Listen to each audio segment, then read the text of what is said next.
안녕하세요. 백두산 금융연구소의 백두산입니다. 2월 3일 화요일 오후 5시 59분입니다. 어제 미국 증시는 상승 마감했습니다. 인도와의 관세 협상이 잘 됐다던가 경제 지표가 잘 나왔다던가라는 명분을 들어서 상승 마감했는데 사실 그런 것들은 제 생각에 상승의 어떤 명분인 것 같아요. 지금 미국 증시가 수급이 굉장히 좋고 강합니다. 그냥 추세가 워낙 강해서 상승하는 것이라고 보는 게 가장 합리적인 설명이 아닐까 싶어요. 그 전날 미국 증시는 케빈 허쉬가 차기 연준 의장이 된다라는 소식에 우려 때문에 하락을 했었죠. 급락을 했었죠. 그 차기 연준 의장이 매파적인 사람일 것이다라는 것 때문에 급락을 했었었는데 사실 그거는 좀 제가 생각하기에 굉장히 중요한 이슈라고 봤어요. 저는 그게 되게 중요한 이슈일 거라 생각을 했는데 왜냐하면 이제 통화 정책의 근간을 흔들 수 있는 그런 소식이기 때문에 중요한 소식이라 생각했는데 근데 주식시장 자체가 워낙 강해버리니까 그런 충격도 단 하루 만에 일단 주식시장은 이 회복을 해버리는 모습을 보입니다. 근데 일단은 뭐 사실상 바닥이 나왔지 않겠느냐, 조정이 끝났겠지 않느냐라는 생각이 좀 들긴 드는데 어쨌든 일단 오늘 밤에 한 번 더 확인은 필요해요. 그러니까 오늘 밤까지 이렇게 긍정적인 마감을 보여줘야 그래야 이제 다시 지난번 이 케빈 워시로 인한 충격이 다 끝났다라고 하는 거지. 지금 현재 이게 좋다라고 해서 아직 이제 뭐 사실상 바닥 나왔다 이거 이제 뭐 위기는 끝났다라고 보기는 좀 아직은 어렵습니다. 그래서 기술적인 측면에서는 오늘 밤이 중요해요. 오늘 밤에 이렇게 긍정적으로 마감을 해줘야 이제 그래야 이제 케빈 워시 충격을 주식시장이 극복했다라고 할 수 있는 겁니다. 하여튼 주식시장은 지금 이제 그 차기 연준 의장과 관련된 이슈를 매우 가볍게 그냥 넘어가는 모습이긴 한데요. 외환 시장이나 채권 시장은 약간 좀 반응이 좀 다른 것 같아서 이런 부분은 좀 이야기할 필요가 있을 것 같아요. 일단 지금 보시는 건 유로화입니다. 유로화가 케빈 워시 장관 케빈 워시 연준 의장 그런 소식에 요렇게 일단 2거래일 연속으로 급락하는 모습을 보였거든요. 지금 이제 이게 뭐냐면은 유로화가 오랜 기간 조정을 끝내고 위쪽으로 방향을 막 틀은 지 얼마 안 된 시점이란 말이죠. 이제 신고가 랠리를 시작할 거야. 이제 앞으로 본격적으로 방향을 위쪽으로 보여줄 거야 라고 유로화가 랠리를 시작하자마자 얼마 안 돼서 지금 케빈 워시 이슈가 나오면서 아래쪽으로 확 급락을 했단 말이죠. 그러면서 지금 중요한 지지선까지 깨버리고 있어요. 그렇다면은 지금 이렇게 지난번에 올랐던 이 부분이 오버슈팅으로 인식될 가능성이 있습니다. 그래서 자칫 잘못하면 방향성이 의외로 요렇게 박스권이었는데 위쪽으로 가려다가 실패하고 아래쪽으로 훅 꺾여버리는 그런 일이 생길 수도 있습니다. 물론 이제 엄밀히 따지면은 결과적으로 이제 다시 이 박스권 안으로 들어와 버렸기 때문에 이건 일단 방향성을 잃었다라고 볼 수 있는데 이 케빈 워시가 뭐 정말 매파적이다라고 한다면은 그런 소식은 이 다시 달러를 이렇게 강세로 유로화를 약세로 만들어낼 힘도 있을 수 있겠죠. 전 솔직히 아직까지 잘 모르겠어요. 그냥 케빈 워시의 그런 소식이 이 추세를 그대로 아래쪽으로 전환시켜 버릴 만한 그런 내용인지는 아직까지는 잘 모르겠습니다. 근데 개인적으로는 좀 어렵지 않겠나라는 생각이 들어요. 그 연준 의장으로 지명된 거지 아직 뭐 확정된 건 아니란 말입니다. 그러니까 당장 뭐 유로화를 이렇게 뭐 아래쪽으로 막 추세적으로 죽일 거라고 생각은 하지 않는데 아무튼 근데 저의 생각이 이런 거지 실제적으로 시장이 어떻게 돌아갈지 모르지 않습니까? 그죠? 그래서 이 부분이 지금 일단 기술적인 측면에서는 이렇게 되면 오버슈팅으로 지금 인식이 되는 것 같고 자칫 잘못하면 이게 이제 추세를 꺾어버리는 그런 시초가 될 수도 있다라는 점을 우리가 생각을 해봐야 될 것 같아요. 주식시장은 이 케빈 워시 충격을 비교적 가볍게 넘어가는 듯한 모습이긴 합니다만은 외환 시장은 조금 좀 다를 수도 있어 보인다는 점. 그리고 채권 시장도 조금 다를 수 있어요. 채권 시장은 이제 기본적으로 힘이 약한 상황이었는데 여기서 이제 그 연준 차기 의장 그죠 케빈 워시 충격을 받으면서 아래쪽으로 자꾸자꾸 힘이 쏠려가고 있어요. 그리고 어젯밤에 뭐 경제 지표가 좋았다라고 하면서 또 아래쪽으로 자꾸 쏠리고 있죠. 이런 상황에서 자칫 잘못하면 얘는 아래쪽으로 좀 많이 가버릴 수도 있는 가능성이 좀 있긴 있습니다. 그래서 이런 점들. 그러니까 채권 시장과 외환 시장은 그 케빈 워시 이슈가 좀 큰 영향을 미칠 수도 있겠다라고 생각을 좀 하셔야 되겠습니다. 물론 주식 시장도 더 영향을 받을 수도 있긴 있는데 근데 뭐 일단 어젯밤에 미국 증시가 이렇게 상승 마감하고 나서도 팔란티어가 실적 발표하면서 여기서 지금 시간 외에서 또 상승을 하고 있죠. 그죠? 이쯤 됐으면은 특별한 일 없으면 주식시장은 그냥 또 이제 계속 상승으로 이어나갈 가능성이 좀 있어 보이긴 합니다. 근데 뭐 말씀드렸죠 좀 전에. 그래서 오늘 밤 마감이 중요하다라고요. 오늘 밤 여기서 다시 한번 아래쪽으로 훅훅훅 가버리면 그럼 어떻게 되죠? 그럼 이제 이 추가적인 조정 가능성을 좀 열어놓고 봐야 되게 되는 겁니다. 그래서 아무튼 지금 현재 상황 분위기는 일단 굉장히 긍정적으로 보입니다. 주식시장은 캐비너시 충격을 하루 만에 딛고 극복하는 그런 모습이고, 그리고 이 추가적으로 더 빠졌으면은 추세적으로 큰 위기를 겪을 수도 있는 자리에서 나스닥이 비교적 지켜야 될 그런 저점을 잘 지켜주면서 이렇게 올라가는 모습이니까 일단 뭐 아직까지는 좋다라고 하겠습니다. 하여튼 오늘 밤에 잘못되면은 캐비너시 충격이 주식시장에도 더 영향을 미친다, 좀 장기적인 영향을 미친다라고 좀 볼 수 있겠죠, 그죠? 하여튼 근데 지금 현재 분위기로 봐서는 주식시장은 일단 좋을 것으로 보여지긴 합니다. 예상외로 충격이 좀 빨리 극복이 되고 있어요. 어제 저녁에 이제 그래서 미국 증시가 상승을 하면서 변동성 지수에 좀 큰 일이 일어났었는데, 이건 변동성을 추종하는 ETF죠. 저와 맨날 보고 계신 건데, 어젯밤 미국 증시가 뭐 저는 그렇게 많이 올랐다라고 생각을 하지는 않는데, 이 상승률이 별로 그렇게 크지는 않다라고 보는데, 근데 변동성 지수는 5%를 급락을 해버렸습니다. 상당히 많이 급락하긴 하거든요. 물론 이게 이제 변동성 지수가 움직이는 폭이 굉장히 커지긴 했어요. 이 변동성 지수의 변동성도 커진 거죠, 그죠? 평상시에는 어때요? 찔끔 움직이다가 지금은 봉의 길이가 길어진 구간이죠. 변동성의 변동성도 굉장히 커졌기 때문에 이 지수의 작은 변동에도 이렇게 변동성 지수가 급락하는 이런 모습이 나타나긴 하는데, 아무튼 어제 저녁에 이렇게 강하게 급락을 하면서 지켜야 될 어떤 중요한 자리들을 웬만큼 다 붕괴해버리는 그런 모습이에요. 물론 아직 완전히 안심할 수는 없습니다. 미국 증시는 말씀드렸다시피 오늘 밤에도 잘해야 돼요.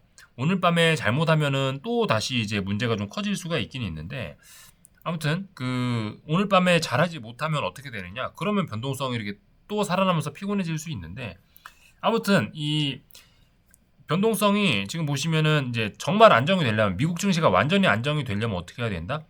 여기 바닥 하나 혹은 뭐 이쪽에 있는 바닥 하나, 쌍바닥이잖아요. 지금 이 쌍바닥을 빨리 아래쪽으로 붕괴를 시켜버려야 미국 증시가 많이 안정될 수 있습니다. 이 변동성이 중요한 자리, 여기 있는 이런 전저점 자리를 완전히 다 붕괴를 시켜야 그제서야 마음 놓고 미국 증시의 상승 베팅 이런 걸 할 수가 있게 되는 거예요. 지금 상황에서는 어떻습니까?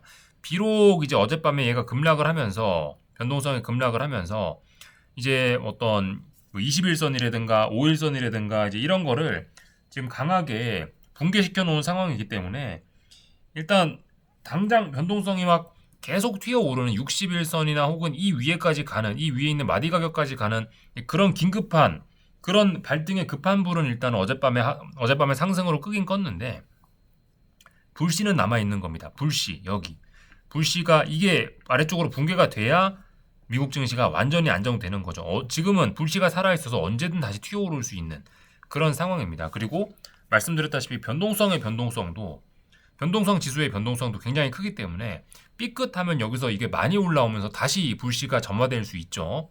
아무튼 지금 미국 증시는 어젯밤 상승으로 인해서 많이 안정이 되었지만, 이 전저점 여기가 살아있기 때문에 아직 위기의 씨앗은 분명히 남아있는 겁니다. 이런 점을 경계하셔야 되겠어요. 근데 아무튼 지금 분위기로 봐서는 뭐 팔란티어라든가 이런 기업이 실적을 좋게 발표를 해가지고 분위기가 좋죠.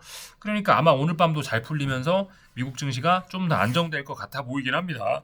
그래서 오늘 밤까지 미국 증시가 안정적인 모습을 보여주면은 뭐 굉장히 시장이 안정될 수 있어요. 어제 하루는 안정될 수도 있다 칩시다. 근데 오늘까지 연속적으로 안정이 된다면은 이거는 이제 더 이상 빠진다라고 보기가 어렵겠죠, 그죠? 그래서 오늘 밤이 기술적으로 이제 좀 중요한 날이 되겠습니다. S&P 지수도 그렇죠.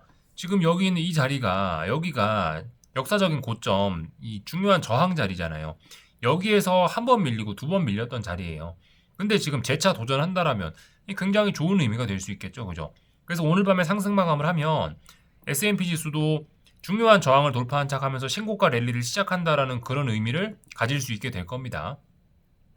오늘 밤 러셀 지수가 상승하면 여기서부터 요까지 이렇게 빠지던 이 하락에 바닥을 만들면서 다시 방향성을 전환한다라는 그런 의미가 있을 거고요.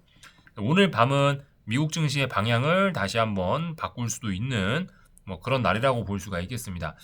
어쨌든 미국 증시가 작년 4월부터 해서 굉장히 많이 올라서 지금 말씀드렸다시피 어떤 과열 신호 혹은 뭐 매도 신호 이런 것들이 여러 가지 지표들에서 좀 나타나는 것들이 있는데요. 기술적인 측면에서 단기적으로 지금 굉장히 좀 부담스러운 자리일 수 있는데 지금 하여튼 그런 위기가 몇 번씩 있었는데도 불구하고 그 위기를 터뜨리지 않고 잘 눌러가면서 그런 위기를 잘 눌러가면서 아직까진 평화롭게 시장이 잘 상승을 진행 중이긴 합니다. 변동성 지수 측면에서 봤을 때 그죠? 작년 4월부터 이 변동성 지수의 하락이 시작돼서 지금 여기까지 내려온 거예요. 중간중간에 이렇게 튀어오르는 추세적인 이 변동성이 튀어오를 수 있는 그런 위기가 몇 번 있었는데 꾸역꾸역 잘 누르고 있습니다. 그리고 지금 그 위기가 이제 아직 불이 이제 붙어서 완전히 꺼지진 않은 상태죠. 그죠? 이번에도 잘 넘길 수 있을지 하여튼 좀 잘 지켜봐야 되겠습니다. 하여튼 작년 4월부터 쌓인 이 상승에 누적된 피로가 좀 많이 있는 자리인데 그럼에도 불구하고 주식시장은 지금 계속해서 긍정적인 흐름을 이어나가려고 하고 있습니다. 그래서 말씀드리는 게 시세 추종 이런 게 좀 중요할 수 있다라고 말씀드리고 있습니다. 다 본 것 같고요. 변동성 반도체 지수 이런 것도 여전히 강한 모습 보이고 있어서 뭐 특별히 드릴 이야기는 없고요. 전반적인 내용도 다 봤고요. 이 금값 충격이 워낙 컸습니다. 그래서 양봉이 나타나고는 있으나 이거 오늘 이 정도 양봉으로는 아직 여기 바닥이 확인됐다라고 이야기하긴 어려울 겁니다. 다만 그러나 지난번에 추세가 워낙 강했기 때문에 이 정도면은 바닥이 나왔지 않을까라고 뭐 추측은 해볼 수 있을 것 같습니다. 가장 강한 자산 중에 하나죠, 그죠? 네. 오늘 밤, 내일 밤까지 생각이 바닥 확인이 좀 더 필요합니다. 그리고 구리 값이 지금 생각보다 잘 버티고 있어요. 지금 보시는 요게 구리인데요. 지금 HTS가 지금 여기 버튼이 지금 좀 에러가 났는지 안 보이는데 그래서 좀 작게 보고 있는데 이 구리 같은 경우는 지금 또 생각보다 또 긍정적인 모습을 보이고 있는데 이 구리 선물 기준으로 해서 6.08자리가 중요한 저항이에요. 6.08자리를 넘어가면은 돌파 한착을 하면은 앞으로 그러면은 어떤 신고가 랠리의 시작 이런 걸 좀 기대를 할 수 있긴 있습니다. 하여튼 생각보다 빨리 어떤 위기를 좀 극복하는 모습이긴 합니다. 그래서 전반적인 내용들까지 다 봤고요. 뭐 미국 이란과 뭐 대화를 한다 뭐 그런 소식에 유가 급락하고 있죠. 네, 이런 것도 참고적으로 보시면 될 것 같고 전반적인 내용을 다 봤습니다. 그래서 어쨌든 참 아까 전에 그 달러 이야기를 좀 드렸는데 달러가 만약에 여기서 강세로 훅 전환이 이렇게 되어 버리면은 여기서 그죠? 유로화가 만약에 캐비너시 충격으로 인해서 이게 오버슈팅이었고 얘가 이제 아래쪽으로 훅 죽어버리면 그럼 달러가 강세가 나타나면 그럼 원자재들의 랠리는 생각보다 금방 식어버릴 수도 있습니다. 그런 점도 좀 생각하셔야 되겠고 아무튼 지금 강한 거는 이래저래 주식 시장이 강한 거죠. 그죠? 물론 금값도 강했지만 금값 같은 거는 이제 달러 가치가 삐끗하면은 금값은 줄줄이 떨어질 수도 있습니다. 이런 거 좀 생각해 보시면 좋겠다라는 거. 물론 아직까지 금은 눌림시 매수 관점이고 아직 고점이 어딘지 제대로 확인되지는 않은 상황이니까 계속해서 좋게 보시긴 보시는데 하여튼 캐비너시 충격으로 인해서 달러 강세로 전환되는지 여부 또 그리고 금값의 랠리에 그런 달러 강세가 영향을 미치는지 여부 좀 유심히 보셔야 되겠습니다. 가능성 열어놓고 보셔야 되겠어요. 다 봤고요. 오늘 한국 증시는 전일 급락의 충격을 좀 어느 정도 좀 극복을 하는 모습인데 그래서 전 종목 전 업종이 또 다 올랐죠. 그 전날에는 전 종목 전 업종이 다 떨어졌고 오늘은 전 종목 전 업종이 다 오르고 있습니다. 지금 보시는 건 코스닥 다 올랐죠. 물론 상승률은 조금씩 좀 약할지 모르겠으나 다 올랐고 코스피도 오늘 뭐 굉장히 많이 올랐죠. 삼성전자가 11% 상승하는 등 어쨌든 시장은 굉장히 급속히 회복을 하고 있습니다. 다만 근데 이제 코스닥 같은 경우 코스피는 어느 정도 좀 회복을 좀 잘하는 모습이라서 특별히 걱정할 건 없고 코스닥의 회복이 조금 느립니다. 코스닥은 이제 2거래일 연속으로 5일선을 하회하고 있거든요. 물론 이 상승세가 워낙 가파르기 때문에 워낙 강하기 때문에 뭐 5일선 2거래일 정도 연속으로 이 정도로 뭐 살짝 5일선을 2거래일 연속으로 깬다 하더라도 뭐 그다지 걱정은 되지 않습니다만은 그래도 아무튼 2거래일 연속으로 5일선을 회복하지는 못했습니다. 이런 점은 좀 부담스러운 점이라 할 수 있겠는데 어쨌든 여전히 이 양대 지수 모두 다 매수 대응이 정석적이긴 하고요. 오늘 비교적 잘 선방을 해줬습니다. 굉장히 좋은 모습들 보여줬다고 보시면 되겠죠. 그래서 한국 증시가 지수가 뭐 꺾이는 그런 걱정은 지금 할 걱정은 아닌 것 같습니다. 원달러 환율 같은 경우는 잘 보셔야 되겠죠. 그죠? 여기가 이제 요렇게 고점이 낮아지고 지금 요렇게도 고점이 낮아지는지 좀 잘 보셔야 되겠습니다. 물론 근데 오늘 19원이 하락했는데 19원 하락했다라고 해서 요렇게 올라가고 있는 지금 이 상승 흐름이 끝난 건 아닙니다. 이게 이제 여기서부터 여기까지 상승이 끝났다라고 하려면은 내일도 연속적으로 좀 빠지는 그런 모습이 좀 필요할 것 같아요. 지금 오늘 19원 하락한 거는 워낙 그 전날 많이 올랐기 때문에 여기에 대한 피로가 조금 빠진 거라고 보시면 될 것 같습니다. 그래서 하여튼 환율은 어쨌든 고점이 낮아지고 저점이 낮아지는 천천히 우하향하는 그런 모습이 되긴 돼서 환율은 어느 정도 좀 안정권에 접어든 것 같긴 합니다. 다만 이제 케비노시로 인해서 달러 가치에 실질적으로 큰 변동이 생기면 저 환율도 좀 문제가 생길 수도 있겠죠. 다 본 것 같고요. 하여튼 삼성전자 하이닉스 신고가 랠리 계속 진행 중입니다. 해외 이슈로 인해서 이렇게 한 번쯤 빠지는 거는 뭐 그다지 상관이 없는 한국 증시는 매우 강한 뭐 그런 상황이고 특히 반도체가 대장이라 굉장히 강한 모습이고요. 뭐 다른 업종들은 뭐 조금씩 좀 약한 친구들이 좀 있긴 있는데 그러니까 전일 캐비너시 충격으로 인해서 방산이라든가 2차 전지라든가 뭐 바이오라든가 이런 것들은 급락을 하면서 타이밍을 놓치고 좀 주춤하는 모습들이 좀 생겼습니다. 그래서 어쨌든 이런 친구들이 여전히 좀 좋아 보이긴 하나 타이밍이 이제 조금 좀 뒤로 미뤄졌다라고 생각이 됩니다. 어떤 상승의 타이밍 이런 게 조금 좀 뒤로 미뤄지지 않았나라고 일단 그렇게 일단 좀 보여집니다. 시장이 급속히 회복하는 과정에서 다시 대장들에게 불을 뿜었고 그러다 보니 다른 친구들은 아무래도 조금 상승이 좀 둔화되는 뭐 그런 모습이긴 해요. 다 본 것 같고요. 다른 나라들 조금만 좀 보고 마치겠습니다. 중국 상해종합인데요. 오늘 상승하긴 했으나 이게 바닥이다? 아직 확인이 안 됐다. 바닥 확인 안 됐습니다. 내일 정도까지도 계속해서 긍정적인 모습을 보여주면 괜찮을 수 있어요. 이거는 아직 바닥 확인됐다라고 보기 좀 어렵습니다. 조정이 자칫 잘못하면 더 심화될 수 있어요. 오늘 밤 미국 증시 중요하다라 말씀드렸죠. 그죠? 미국 증시가 이렇게 상승 마감을 해줘야 그래야 이제 미국 증시도 좀 안정적으로 본격적으로 좀 안정권에 진입하면서 다른 나라들도 좀 훈풍을 받을 수 있을 거예요. 일본 증시 같은 거 보시면은 이 캐비너시 충격을 아래 꼬리로 극복을 해버리고 그냥 신고가 랠리 계속 지속하는 모습입니다. 강한 친구들은 뭐 그냥 계속 가고 있습니다. 유럽이 조금 좀 약하긴 한데요. 유럽도 지금 보니까 시장 분위기가 그렇게 나쁘진 않은가 봐요. 고점이 낮아지고 있으나 이걸 또 어느 정도 또 극복을 하고 있죠. 그 추세선을 극복을 하고 있죠. 아래쪽으로 빠질 생각이 또 없나 봐요. 그래서 답답한 그런 흐름 이어나가고 있습니다. 어쨌든 뭐 당장 뭐 이 급락 폭락할 생각은 어제 상승으로 좀 많이 막은 것 같긴 해요. 어제 미국 증시 상승으로. 비트코인도 지금 추가적으로 빠질 수 있는 그런 위기에 있는 자리이긴 한데 일단 뭐 처절하게 힘들게 바닥 확인을 거치고 있습니다. 일단 뭐 여기까지 하겠습니다. 궁금한 거 리플 남겨주시고 내일 저녁에 뵙겠습니다.